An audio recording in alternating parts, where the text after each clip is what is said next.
अस्सलाम वालेकुम फ्रेंड्स, मेरा नाम है Usama and welcome to my channel शेरॉय game dev. So friends, welcome to the Unity game programming series part 3। और आज की वीडियो में मैं आप लोगों को बताऊंगा कि किस तरह से यूनिटी गेम इंजन के ऊपर प्रोग्रामिंग की जाती है। और आज हम अपना जो पहला प्रोग्राम होगा वो यूनिटी गेम इंजन के ऊपर लिखेंगे।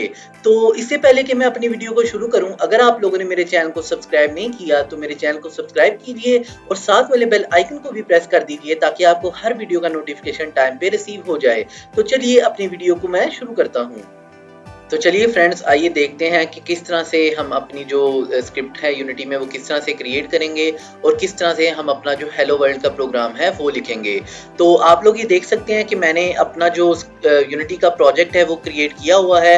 अगर आप लोगों ने मेरी लास्ट वीडियो को नहीं देखा तो मैं आप लोग को रिकमेंड करूंगा कि नीचे डिस्क्रिप्शन में जाइए और उस वीडियो के लिंक पे क्लिक करके उसको एक दफ़ा देख लीजिए, क्योंकि उस वीडियो के अंदर मैंने आप लोगों को बताया था कि किस तरह से यूनिटी के अंदर जो प्रोजेक्ट है वो क्रिएट किया जाता है। और इसके अलावा ये जो आप सेटिंग्स देख रहे हैं सारी की सारी आपकी जो लेआउट है और ये जो सेटिंग्स हैं ये भी आपको मैंने लास्ट वीडियो के अंदर आपको बताया था इसके बारे में। तो आइए अब मैं आप लोगों को बताता हूँ कि किस तरह से हमने अपना जो प्रोग्राम है वो लिखना है। तो इससे पहले कि मैं प्रोग्रामिंग के बारे में आपको बताऊं, एक बात मैंने आप लोगों के साथ लास्ट वीडियो में शेयर करनी थी जो कि मैं आपको बताना भूल गया कि अगर आप यहाँ से फाइल में जाते हैं और इधर से अगर आप बिल्ड सेटिंग्स के ऊपर क्लिक करते हैं तो यहाँ पे आप ये देख सकते हैं कि ये जो इस तरह की विंडो है आपको शो होगी।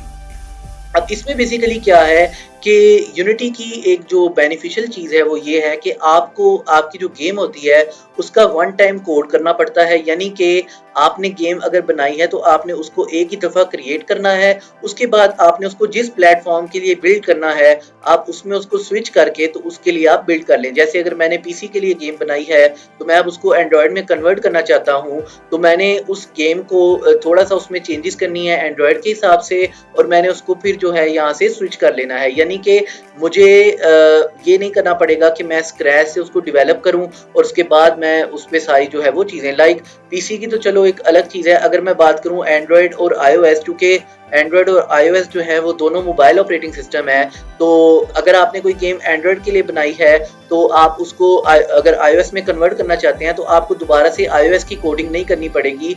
सिंपल आपने उसकी कोई लाइब्रेरीज वगैरह चेंज करके आपने पहले उसको आईओएस में स्विच करना है और उसके बाद आपने उसकी जो लाइब्रेरीज वगैरह वो चेंज करके आपने मैक ओएस के ऊपर उसकी जो है वो बिल्ड निकाल लेनी है।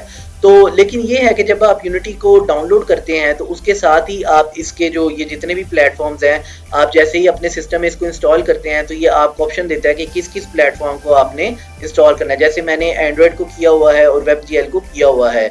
iOS को मैंने इसलिए नहीं किया क्योंकि इसके लिए मैकबुक रिक्वायर है, तो मेरे पास तो विंडोज़ कंप्यूटर है अभी, तो इस वजह से iOS करने का मुझे कोई फ़ायदा नहीं था।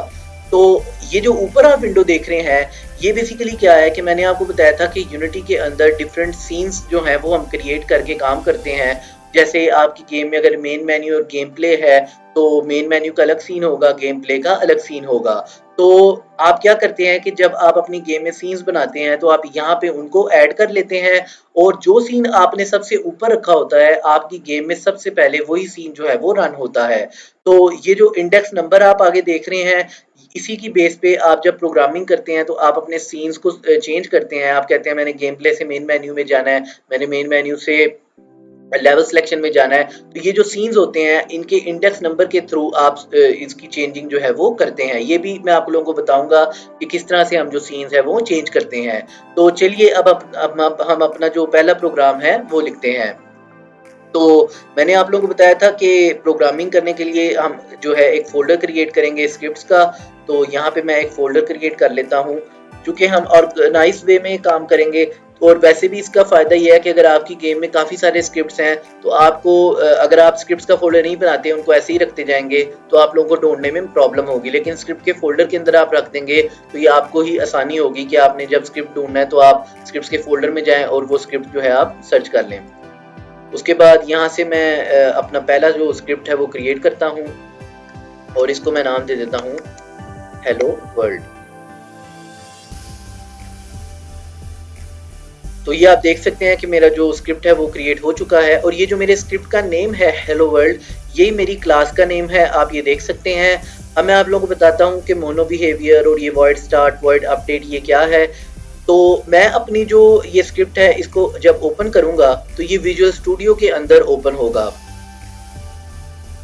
तो अगर आप लोग इसको चेंज करना चाहते हैं किसी और कंपाइलर के ऊपर, क्योंकि यूनिटी जब आप इंस्टॉल करते हैं तो आपको विजुअल स्टूडियो साथ ही वो इंस्टॉल करके देता है और इसी के ऊपर आप अपनी प्रोग्रामिंग जो है वो करते हैं। लेकिन अगर आप चेंज करना चाहते हैं तो उसके लिए आप क्या करेंगे कि यहाँ से एडिट में अगर आप जाएं और यहाँ से प्रेफरेंसेस में, और ये आप देख सकते हैं कि अगर एक्सटर्नल टूल्स में आप क्लिक करेंगे तो ये आप देख सकते हैं एक्सटर्नल स्क्रिप्ट एडिटर, यानी ये जो एडिटर है वो कौन सा है अभी, विजुअल स्टूडियो 2019 कम्युनिटी। तो अगर आपने इसको चेंज करना है तो आप यहाँ से ओपन बाय फाइल एक्सटेंशन या ब्राउज करके आप इसको ओपन कर सकते हैं, और जो यूनिटी के साथ आप विजुअल स्टूडियो कोड भी यूज कर सकते हैं, और आप राइडर एक बड़ा फेमस एडिटर है जेट ब्रेन्स वालों का, वो भी आप यूज कर सकते हैं। लेकिन मैं आप लोग को रिकमेंड करूंगा कि आप विजुअल स्टूडियो को यूज कीजिए, क्योंकि ये बहुत यूजर फ्रेंडली भी है और इसमें आपको बहुत सारी सजेशंस भी जो है वो दे देता है। तो मैं अपने इस फाइल को ओपन करता हूँ, स्क्रिप्ट फाइल को। तो आप लोगों को मैं बताता हूँ कि ये जो बेसिकली आप ऊपर देख रहे हैं using system dot collection, system dot collection dot generic, इसको अभी मैं रिमूव कर देता हूँ, इसकी हमें जरूरत नहीं है। और ये जो यूजिंग यूनिटी इंजन है ये बेसिकली लाइब्रेरी है। उसके बाद ये जो मोनो बिहेवियर आप देख रहे हैं ये बेसिकली क्या है, ये एक पेरेंट क्लास है जो कि जिसको हमारी चाइल्ड क्लास हेलो वर्ल्ड ने एक्सटेंड किया हुआ है। अगर आप लोगों ने पहले प्रोग्रामिंग की हो जावा में, सी प्लस प्लस में, तो आप लोगों को पता होगा ऑब्जेक्ट ओरिएंटेड में कि हमारा एक इनहेरिटेंस का कॉन्सेप्ट होता है जिसमें जो चाइल्ड क्लास होती है वो पेरेंट क्लास को एक्सटेंड कर दिया है ताकि उसके जो बिल्ट इन फंक्शंस हैं उनको यूज कर सके। तो ये जो मोनो बिहेवियर क्लास है बेसिकली ये जो आप देख रहे हैं स्टार्ट का फंक्शन और ये जो अपडेट का फंक्शन है ये आपकी मोनो बिहेवियर क्लास से आया है, और ये जो आपकी हेलो वर्ल्ड क्लास है ये इसको एक्सटेंड कर रही है। जावा के अंदर एक क्लास होती है ऑब्जेक्ट क्लास, जिसके ऊपर मैंने एक प्रॉपर वीडियो बनाई थी जो कि मैंने डिस्क्रिप्शन में उसका लिंक दिया, आप उसको एक दफ़ा देख लीजिए। बेसिकली ऑब्जेक्ट क्लास क्या होती है कि आप जो भी आपकी क्लास होती है उसमें जो ऑब्जेक्ट का बिहेवियर होता है वो आपकी ऑब्जेक्ट क्लास से आता है। तो इसी तरह जो मोनो बिहेवियर आपकी क्लास है, ये जो आपकी हेलो वर्ल्ड क्लास है, इसमें जो बिहेवियर आएगा ऑब्जेक्ट वाला जो गेम बिहेवियर है वो सारा का सारा आपका मोनो बिहेवियर क्लास से इस क्लास में एक्सटेंड होगा। तो अब मैं आप लोगों को बताता हूँ कि स्टार्ट फंक्शन क्या है।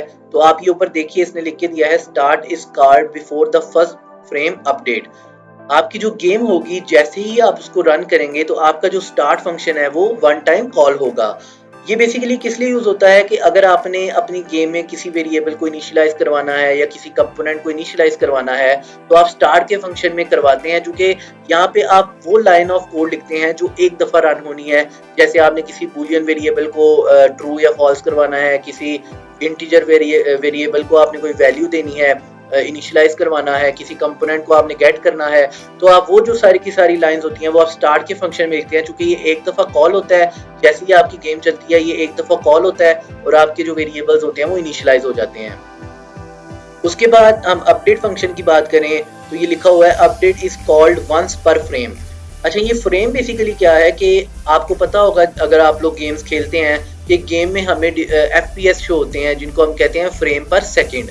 अब ये FPS जो है आपकी गेम के हिसाब से शो होते हैं आपके डिवाइस से कंपैटिबिलिटी की बेस पर, कि अगर आपकी गेम जो है वो डिवाइस के साथ कंपैटिबल है तो ज़्यादा अच्छे FPS आएंगे, अगर नहीं है तो थोड़े FPS आएंगे। और अगर आपकी गेम में लाइक 60 FPS शो हो रहे हैं, आपको 30 FPS शो हो रहे हैं, तो जितने FPS शो होंगे एक सेकंड में उतनी दफ़ा आपका जो अपडेट फंक्शन है वो कॉल होगा। लाइक अगर आपको 60 FPS शो हो रहे हैं तो आपका जो अपडेट फंक्शन है वो 60 टाइम्स कॉल होगा पर सेकंड। ठीक है, जो कि FPS है ना, फ्रेम्स पर सेकंड, एक सेकंड में कितने फ्रेम्स। तो अगर एक सेकंड में आपको 30 फ्रेम्स शो हो रहे हैं तो आपका जो अपडेट फंक्शन है वो 30 टाइम्स कॉल होगा। ठीक है, और ये जो अपडेट फंक्शन है इसमें हम जो कंटिन्यूस मूवमेंट्स वगैरह या आपकी शूटिंग के जो प्रोसेस है इस तरह के जो कोड होते हैं वो हम इसमें लिखते हैं। और ये बेसिकली इसलिए यूज होता है कि इसमें हम अपना मूवमेंट का जो कंटिन्यूस होने वाले प्रोसेस हैं वो वाले हम इसमें कोड करते हैं। तो अब मैं आप लोगों को बताता हूँ कि किस तरह से हम अपना जो हेलो वर्ल्ड का लाइन है वो हमने लिखनी है। तो यहाँ पे मैं लिखूंगा debug डॉट लॉग और इसके अंदर मैं पैरामीटर दे दूंगा हेलो वर्ल्ड। तो ये आप देखिए कि मैंने यहाँ पे जो है लाइन लिखी है debug.log। तो debug बेसिकली क्या है कि ये आपकी यूनिटी इंजन डॉट डीबग, यानी ये एक आपकी क्लास है जिसका एक मेथड है लॉग का, और ये आपका पैरामीटर लेता है एक स्ट्रिंग पैरामीटर। ये भी जो आपकी क्लास है ये डीबगिंग के लिए यूज होती है। अगर आपकी गेम में किसी फंक्शन पे आपको लग रहा है कि फंक्शन नहीं चल रहा, तो आप क्या करते हैं कि डीबग डॉट लॉग की लाइन लिखते हैं और आप चेक कर लेते हैं कि ये जो आपका फंक्शन है ये रन हो भी रहा है या नहीं। तो डीबग डॉट लॉग जो है ये इसलिए यूज होता है, तो हमने कंसोल के ऊपर अपनी आउटपुट चेक करनी है, तो इसी वजह से हम डीबग डॉट लॉग को यूज करेंगे। तो ये मैंने लाइन जो है यहाँ पे लिख दी है और इस स्क्रिप्ट को मैं सेव कर लेता हूँ। और उसके बाद मैं आपको बताता हूँ कि अगर मैं अभी अपनी गेम को रन करूँ तो आप देखें कि कोई हमें यहाँ पे आउटपुट जो है वो नहीं शो हो रही। चूंकि यूनिटी के अंदर जब हम कोई भी स्क्रिप्ट क्रिएट करते हैं तो हमने वो किसी ना किसी गेम ऑब्जेक्ट को अटैच करनी होती है। चूंकि गेम ऑब्जेक्ट ही हमारा सीन में होगा तो हमारी जो गेम है वो हमारा जो फंक्शन है वो कॉल होगा। तो यहाँ से अगर मैं एक एम्प्टी गेम ऑब्जेक्ट क्रिएट करता हूँ और इसको मैं नाम देता हूँ हेलो वर्ल्ड, ठीक है, आप कोई भी नाम दे सकते हैं। और इसके मैं ये जो स्क्रिप्ट है यहाँ से अगर मैं सर्च करता हूँ हेलो वर्ल्ड, तो इस तरह से ये जो स्क्रिप्ट है ये इसके ऊपर अटैच हो जाएगी। आप चाहें तो एक और काम भी कर सकते हैं कि यहाँ से ये स्क्रिप्ट को ड्रैग करके इसके ऊपर ड्रॉप करें, इस तरह भी ये स्क्रिप्ट जो है वो अटैच हो जाती है। और उसके बाद मैं इस को रन करता हूँ तो ये आप देख सकते हैं कि जो हेलो वर्ल्ड की जो आउटपुट है इसने हमें वो शो कर दी है। और चूंकि ये मैंने स्टार्ट फंक्शन के ऊपर लिखी है तो इसी वजह से ये एक दफ़ा जो है वो कॉल हुआ है। अगर इसी को मैं यहाँ से गेम को बंद करता हूँ और इसको मैं इधर से कंट्रोल एक्स करके कंट्रोल वी किया, मैंने यहाँ इसको पेस्ट कर दिया, तो मैंने आपको बताया था अपडेट जो है वो कंटिन्यूसली रन होता है। तो अब ये देखिएगा आप,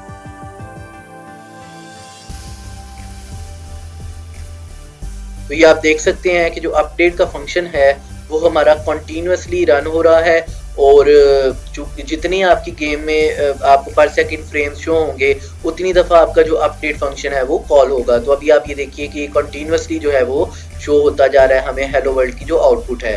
तो इसी तरह हमारा अपडेट फंक्शन कॉल होता है। और स्टार्ट का मैंने आपको बता दिया, और जो भी आपने स्क्रिप्ट क्रिएट किया उसका आपने जिस गेम ऑब्जेक्ट पे उसको अटैच करना है। लाइक अगर आपने कैमरा की स्क्रिप्ट क्रिएट की है, प्लेयर की स्क्रिप्ट, तो आपने क्या करना है कि उस गेम ऑब्जेक्ट पे जाके आपने इंस्पेक्टर से उसके ऐड कंपोनेंट करना है और उसके ऊपर जो स्क्रिप्ट है वो अटैच कर देनी है, तभी आपकी जो आउटपुट है या तभी आपके जो फंक्शंस है वो कॉल होंगे। तो ये थी मेरी आज की वीडियो। आई होप सो कि आज की वीडियो आपको बहुत अच्छी लगी होगी और आपने बहुत सारी चीज़ें जो है वो सीखी होंगी। तो चैनल पे न्यू है तो चैनल को सब्सक्राइब कीजिए, वीडियो को लाइक एंड शेयर कीजिए।